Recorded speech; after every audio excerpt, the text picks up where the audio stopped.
Hello, everyone, and welcome to another episode of the Business Growth Show, where we talk about all components of business and how to utilize them for exponential growth. My name is Athin Cassiotis. I'm a business growth expert where I help business owners grow and scale to create wealth and freedom. And today, I have an awesome guest. His name is Vaibhav Nahata, and he is a TV show presenter, educator, Teenspirational Speaker, video marketer, and is all about education and personal development. And he started his journey as a bully victim. His teachers called him the broken radio.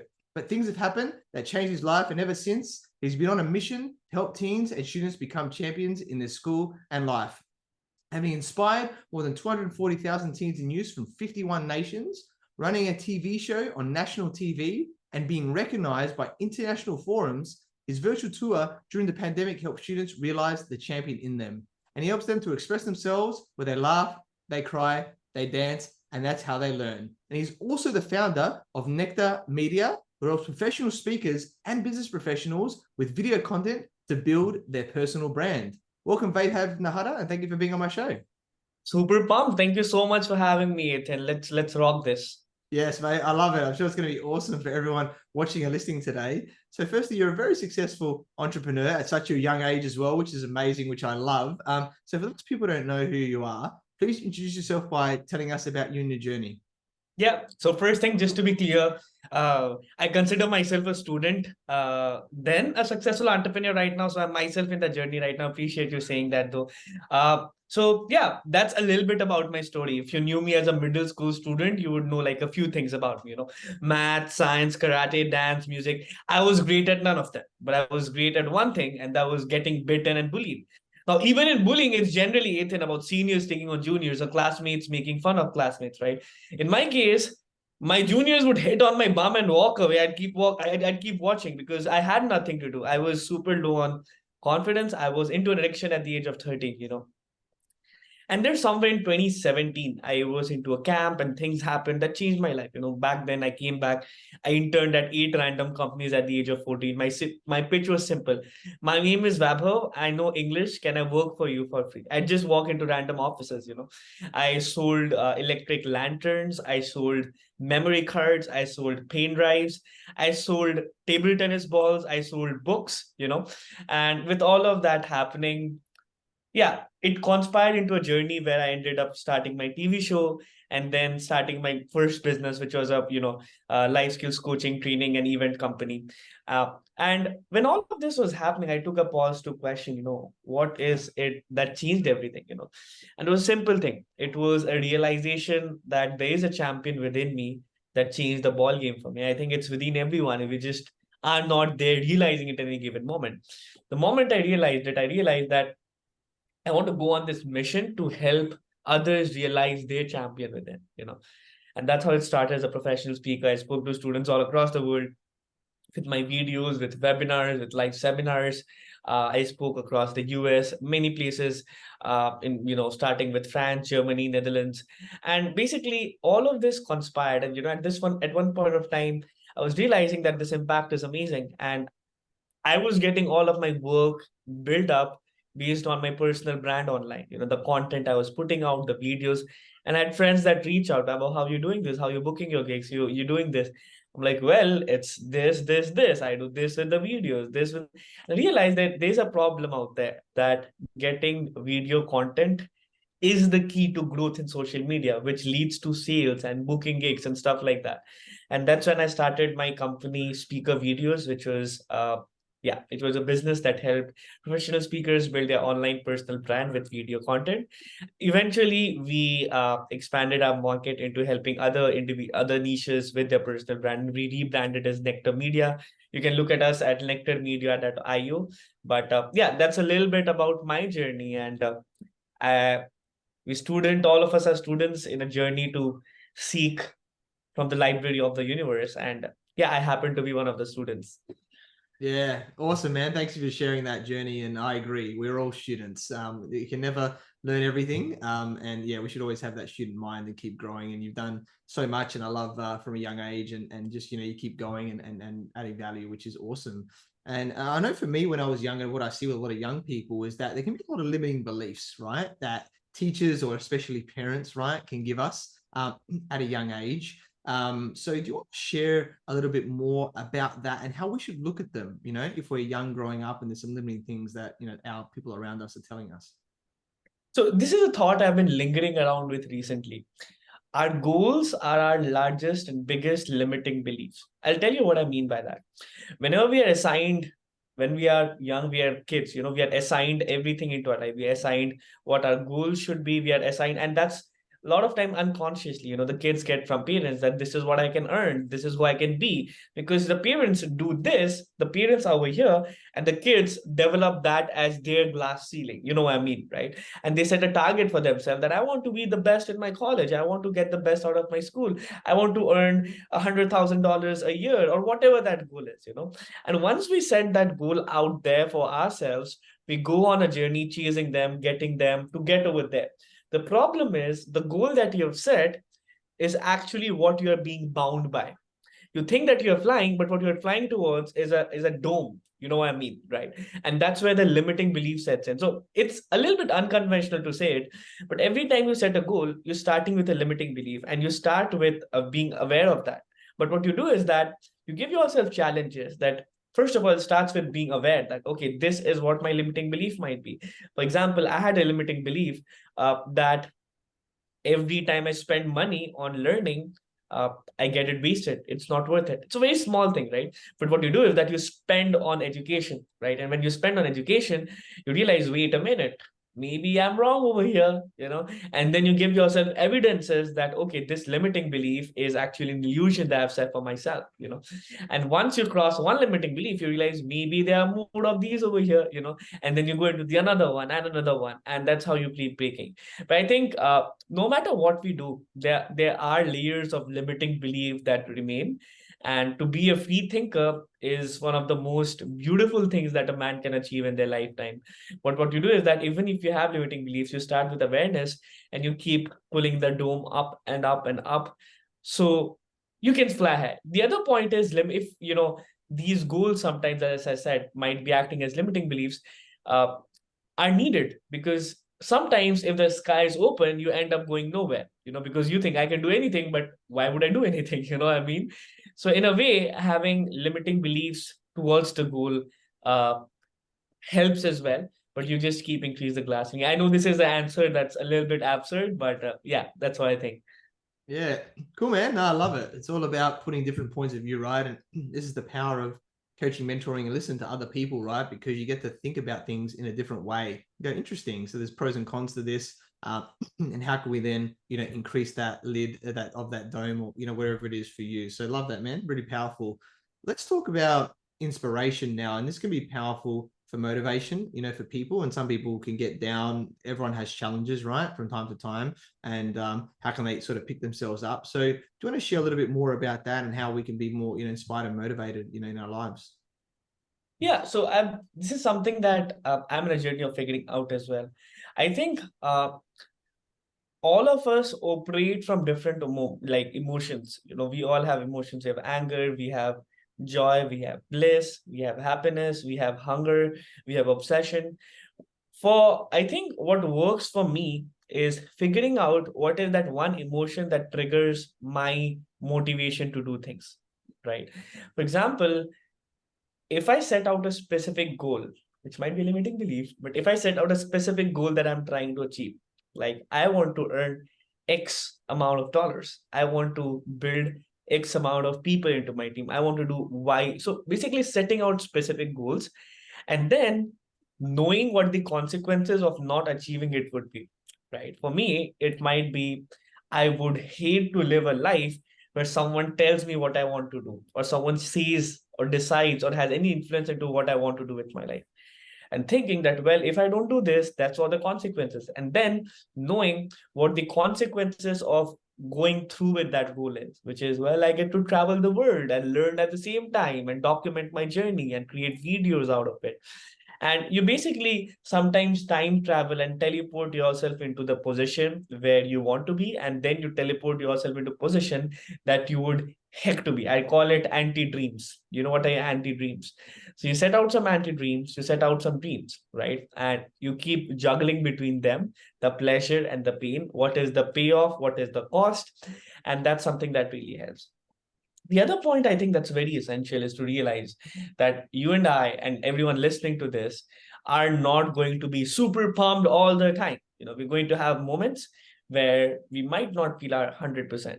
And this is something I learned from someone I really admire. They said that, the difference between people who achieve things and people who don't is they show up no matter what, right? So even if you're not motivated, you just sit with your laptop and play around with the keyboards, do some there are tasks that are less mind intensive. They're just manual tasks. Do something, get started, and just make sure that that you're doing something, that you're making some progress. A lot of times, not always, but a lot of times when you do that, the motivation pops up, the discipline pops up, and you end up starting to do things just because you took that first step. And my sister is a nun. I have a background where I have a lot of influence of spirituality in my life. And one of the things they says, and I'd say it in Hindi and then I'll translate it for you, is like, दिन में मन का कितनी बार दमन किया? Like, the key question to ask yourself at the end of the day is, how many times in a given day did I roll down on what my wants were? So it's like the emotions that we have, like there are things that we want in life. For example, I want to eat momos at a given moment. I want to eat pizza.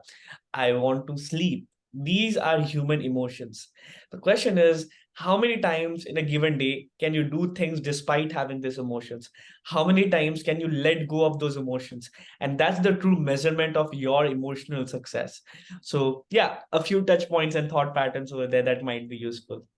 Yeah, awesome, man. Love it. And I love the pain and pleasure, because they say people do a lot more to get away from pain than do to get pleasure. So I love that you've included that, and that other element there of wanting the wants and everything like that, which is really powerful. Love that, man. And let's talk about confidence now, because you're very confident. I'm quite, very confident as well. And people could go to us, oh, Vaibhav, Athin, you guys, it's easy for you. You're confident and all this stuff. And yes, we've invested in ourselves and we built ourselves up. Like, we didn't grow up like this. We were not born like this. We've sorted out to better ourselves. So what are these people that maybe are a little bit less confident, right? And they want to build this skill of confidence. What sort of tips could you give people for that? I think, and this is with confidence and everything else in life, you do things you don't want to do. You do things that you're afraid to do, and that's how you develop it. You don't like to speak to people. Speak to people. You don't like to make food, but you have to make the food. It's so simple to say, but here's what I mean by that. I had utter hatred of talking to people. I come from a background where I was like, I couldn't speak to people. I was bullied. I used to try to recite poems in my college, in my school assembly, and I'd fumble. I wouldn't be able to do it. And now I have over 4,000 students who have taken my paid courses on public speaking. What I mean to say here is that so here's how it works. For example, if anyone is not confident about themselves, you start with doing things that you don't think you can do. You do things that you think are difficult. And when you do it, you validate your emotion of confidence. Confidence is simply you believing in yourself, you trusting yourself. And how do you trust somebody? When they put in the effort, when they show that they are trustable. To show to yourself that you are trustable, that you follow through on things, that you do what you said you're going to do.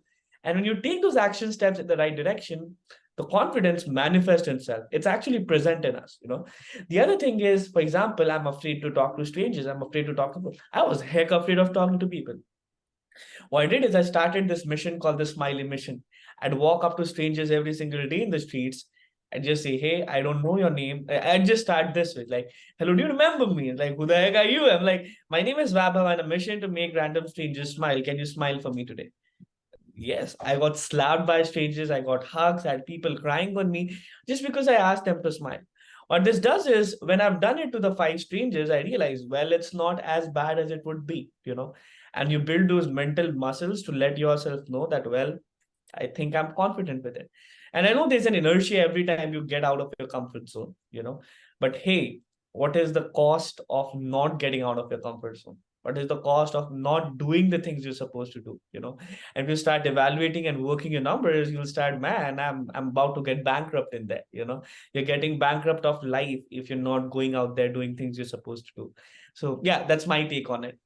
Yeah, awesome, man. Love it. And, just to add one little thing is that the biggest regrets of the dying is that regret, right, of the past, of not doing things that they want to do. So we don't want to sit there in that regret, right? And we can't change the past now. Everyone has some things they probably regret that they wish they did. But from now on, from the present to the future, we have the choice, right, to go all in.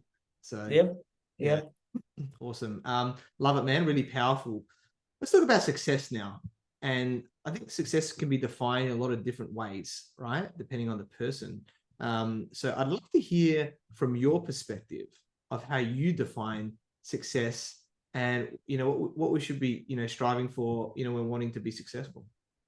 I like, again, a very generic thing to say, but I think success is a very relative term. Like, what you want out of life might be $1 billion. What I want from my life is to be able to just travel the world, not to be concerned about anything, just experience different cultures, and most importantly, seek inspiration from strangers. That's what I want to do with my life. Me being able to do that is success for me, right? For you, it might be building a business that's $1 billion worth. That's cool. That's success for you. So the question is not if you're successful or not. The question is not if you're going to be successful or not. The question is, what are you trying to succeed at? It's like trying to say, I want to go, and I want to be a goer and I want to reach there.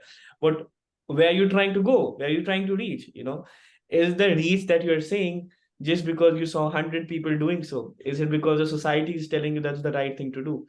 And of course, I don't think it's very easy to have original thoughts this stage, But the point is, you're open to being influenced, you're open to hearing things out, but do you really want what you want to want? It's like you define what you want with your life. For me, the successful version of me right now might be different from the one 3 years from now, right? In the past, I wanted to build a chain of schools and stuff. Well, that's something that's dormant right now because I want to travel the world, and that's my vision, that's my success. So I think it starts with defining what you want with your life, and it's not easy to find out. How you do that is basically by having, so it's like whenever the grannies cook meal, right, they have you taste a bit of it to see that is it actually good enough, right? And what you do is basically have a taste of whatever you see your dream life is. If it's to build a business, try building a small business, see if you're enjoying it.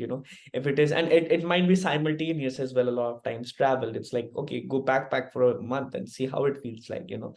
And you figure out, you open up to different routes and figure out whatever is best for you. And if you are and if you are breaking that down then into what is my monthly goal, what is my weekly goal and stuff, if you're getting yourself a tick in what you said you're supposed to do, congratulations, you're in the right direction. Yeah, love it, man. Really powerful. That focus and then trying it out. So true. Especially when you're younger, you don't really know as much. But even when you're older, it's like you've been doing something for a while. You got to try things to know whether you enjoy it or not. So love it, man. Really powerful.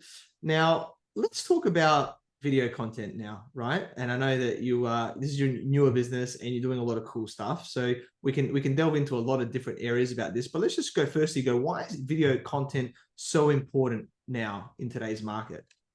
So it starts with the basic human instincts and natural format of conversation right from we were coming into human existence was seeing people talk, to hear people out, right? And initially it was having people speak in person, listen to them. Now, most of our time is spent around the video boxes, right? You have a chance to empower people, inspire people, take them to war, do the heinous of things and the most beautiful things by speaking the right words and the right emotions in the right way. The problem though is there's so much noise out there that to stand out, to be visible, it requires a lot. At Nectar Media, we've generated over 20 million views for our clients. And this is through the video content that we've been producing for them, the content strategy that we set out for them and stuff like that. But the part of video is unprecedented at this point of time. Not just people like like, because people like watching it. If you see 6 years ago, 7 years ago, you used to use Facebook to see photos of your loved ones. That was the primary. Like, you might have watched a few witty feed 5-minute crafts and stuff, but primarily you were seeing pictures of your loved ones. That's what it was for. Now it's changed to a point that you basically scroll through your social media to have video content. Like, we want everything quick, and that's where it comes in. A bit of inspiration, a bit of happiness, a bit of happiness might not be the right term, a bit of laughter, for example, right? They say TikTok has the largest amount of laughs per minute in the human history. The reason is it's accessible, it's easily doable. So I think the need is unprecedented. But the point is, no matter if you end up doing 1,000 videos, if you're doing it wrong, it goes nowhere. You basically end up losing money. It ends up not getting you any ROI. The ROI in video content comes from adding value, but at the same time making it edutaining, that people have a payoff to watch it. Because let's be honest, the information is fulfilled out there already in YouTube. The long videos already, their content already. How do you stand out? Either you tell them something new, or you tell them the same thing in a new way. That's the two options you have to stand out. And to be able to do that, designing the right call to action, the hook, content framing, or even if it's a long form video that people appear in, a podcast like what we're doing right now, figuring out the key segments, that's the key part. The editing is the easy part. Figuring out what is content and what is not, that's the primary concern. And then you edit them, you make it accessible to people. I was reading a research the other day, and 60 to 70% of people using Instagram, watching through reels, have their sound off. They're not listening to it. So having the subtitles in there, making sure it's dynamically done. So a lot of specific factors coming in, but the overall idea is that you want to make education edutaining and either deliver the same point in a new way or deliver new ideas to people.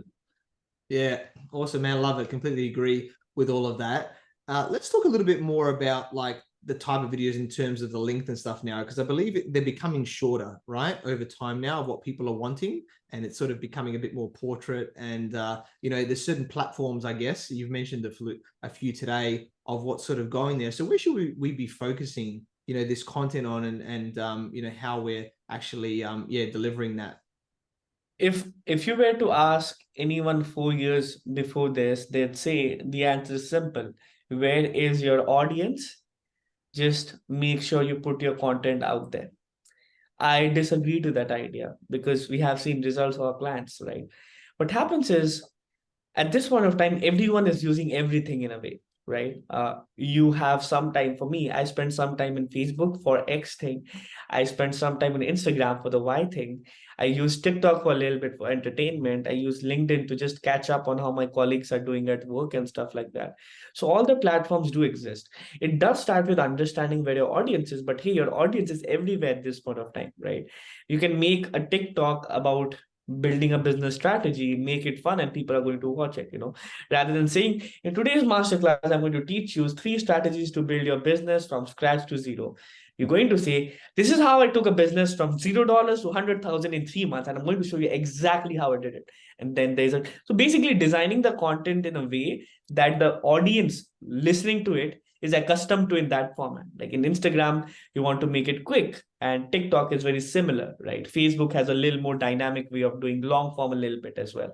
But at the same time, I think it's in merit to repurpose the same kind of content in every single platform out there. At the end of the day, that's what makes this easier as well. So yeah, that's my little bit of opinion about it. Of course, the length of the video has decreased, and that's for obvious reasons. It's nothing to do with TikTok. It's nothing to do with Facebook. It's to do with human psyche. Our average attention is decreasing. Our average attention is decreasing. I can't stand sitting 15 minutes in a college classroom with someone lecturing me, because that's not me. So yeah, it is short form. So you have to learn how to deliver a lot of things in very little time, in a very efficient way. And yeah, that's how it works. And I hope that helps. Nice. Awesome, man. I know you help your clients do a lot of this stuff as well with it, which is very cool. And I know, like for myself, what I've heard and what's good for a lot of people is by modeling people, right? Like you look at what is trending or what's going on in the market, who's doing good things with videos, and then you can model similar ways, right, to get some ideas. So what are some tips of like people or places that we should be looking, right? So that we can see about like who's looking at some good stuff there and go, oh, we can get a bit of inspiration going. Okay, I get a bit of an understanding now, so we can implement that as well. Is to find out the industry leaders in your specific segment. For example, if you're talking about self-help, have a look at what Brendan Beshard is doing, have a look at what Tony Robbins is doing, have a look at what a lot of other speakers are doing. But the point is, if you see each of the industry leaders, they are industry leaders because they're doing something different. You won't find very similar content format. I do agree with you that modeling makes sense, but the modeling that makes sense in understanding what kind of content people like to watch. Presentation, if it wants to be raised to people at a large scale, has to be unique. It has to be something that people identify you with. And that's where professionals come in. It's easy to figure it out on your own, but thing is, you have a payoff and cost in terms of the time you spend into it. And that's how 80% of our clients are business owners, full-time business owners. I say to them, your business is to run a business, right?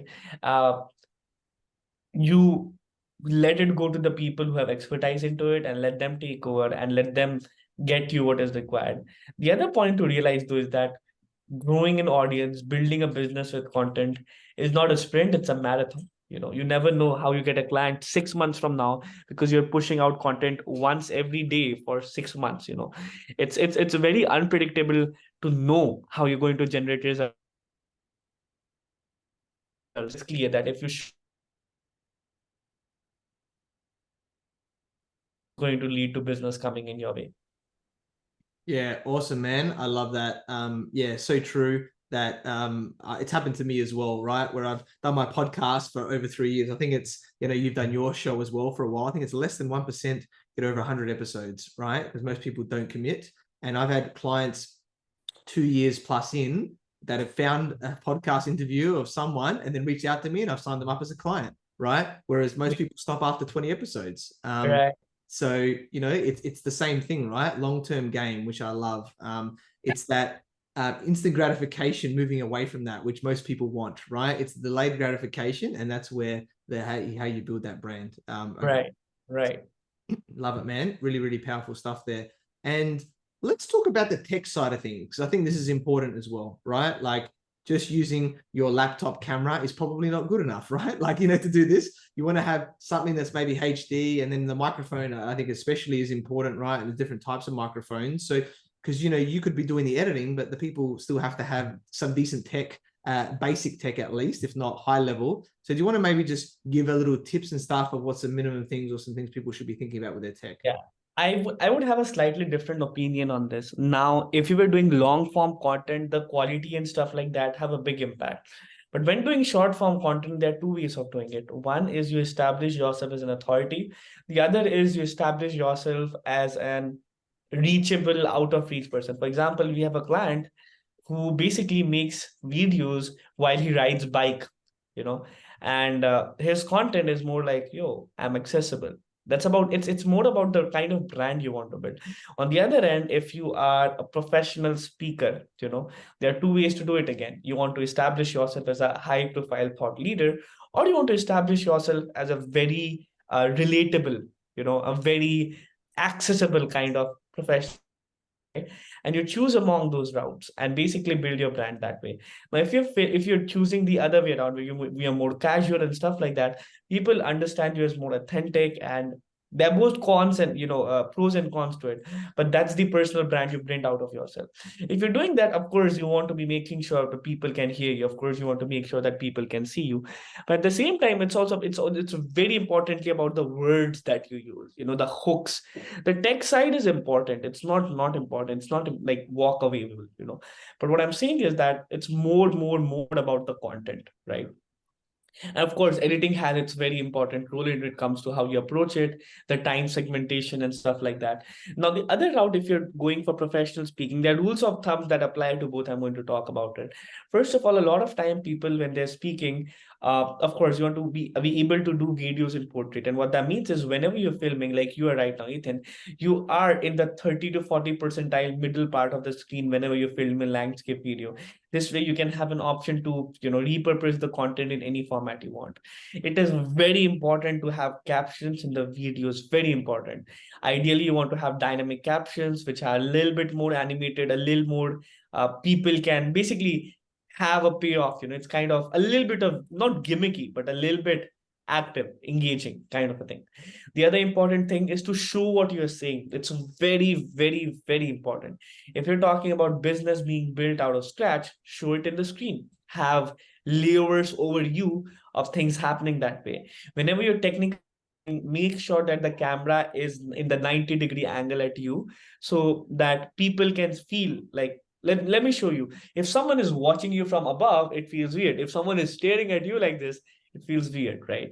And that's the same when it goes to phone. So you don't want to be doing this or this, you just want to making sure that you're at the 90% angle of the video. And of course, have a good amount of voice modulation. If you stick to what we're doing right now, this is more of long form content, right? Make sure you're modulating your voice a little bit. Make sure that, the audience can feel engaged with what they're saying. Or the other approach is that you want to give high value. The choice of, and I'm saying a lot of things here, but the choice of music becomes very, very critical, So these are some factors coming in. And yeah, I hope that unorganized piece of. Yeah, awesome, man. Thank you for sharing that. It's really powerful there, and all these little golden nuggets, right, that you're sharing, which is really great. So thank you for that. Much appreciated. And yeah, we can just use our phone, right, at the same time if needed, and just do a nice little selfie record and get that authenticness out of us, like you were talking about. So love that. Let's talk about coaching and mentoring now. I've got many coaches and mentors, and I've had, even more in the past. How important has coaching, mentoring been for you, where, to get you to where you are today and what it's helped you to achieve? Life-changing in the sense that if someone is where I want to be 10 years from now, it took them 10 years to fall through on the pitfalls, to go through challenges. And if I can find out the landmines before I walk into the field, I can try to avoid them. I can try to walk over them. I know what to do when I step onto them, So what this does is, like, whenever you have mentors who have been through what you are trying to build, uh, it gives you access to thought patterns, that this is how I'm supposed to think when this happens. This is how I'm supposed to model this. This is how I'm supposed to not do. Basically, it gives you a lot of thought patterns, and it gives you access to mental models that you can choose to deploy wherever required. So very essential, very helpful.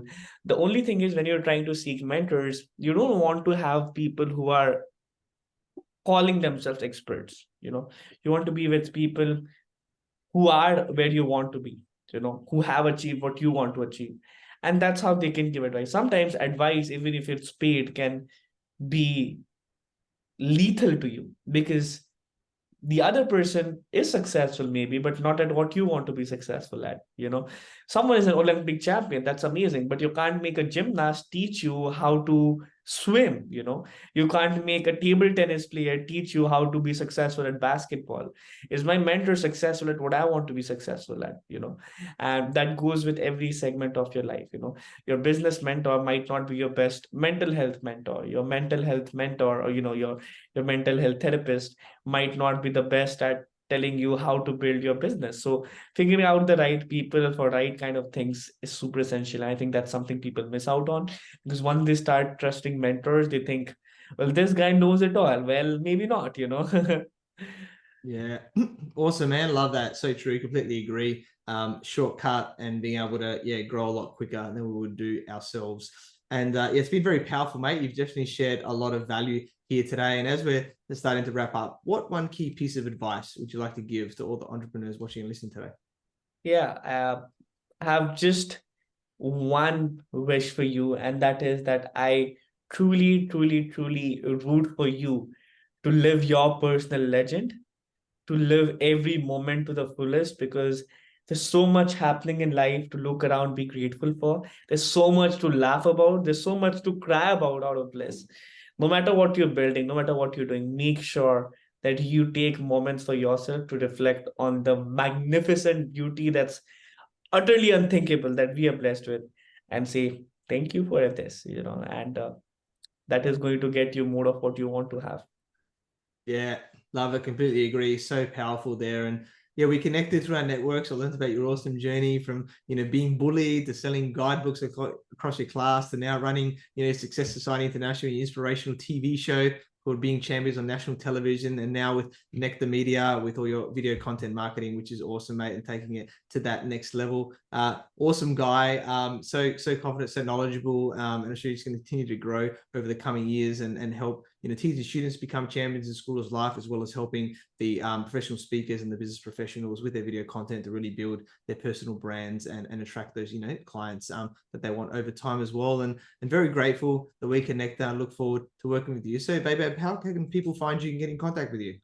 Yeah, I just want to take a moment to also thank Kevin for whom built this connection in an indirect way. You can reach out to me as Vaibhav Nahata in any of my social platforms. My company website is nectarmedia.io. That goes by nectarmedia.io. You can just reach out to me on any of my social platforms or email me at speakervaibhav@gmail, speakervaibhav@gmail.com. I'm sorry for my name sounding a little different for you. You can just call me Happy. I love it, man. Yeah, definitely check out Vaibhav on all those platforms there. And yeah, putting it out there. It's all, I got an interesting name as well, mate. So it's all good. It makes us a little bit different. Yeah, you got a great name, That's right. Yeah. It doesn't matter where we are in the world, but it's very cool Right. where you are, mate. So it's been a pleasure, and you're very welcome. And yeah, and thank you to everyone for watching and listening to this show where we talk about everything on business growth. And please like, subscribe, and leave us a 5-star review. You can find me on LinkedIn, Facebook, Instagram, and YouTube as Athin Cassiotis, or visit my website, athincassiotis.com. If you want to grow and scale your business, you reach out to me on any platform to see if we're a good fit. And I completely agree with you, or do I? The only way we know is if you tune in next time. So until next time, remember that our business grows when we learn skills and take action using them in spite of fear. So remember to design your growth and results.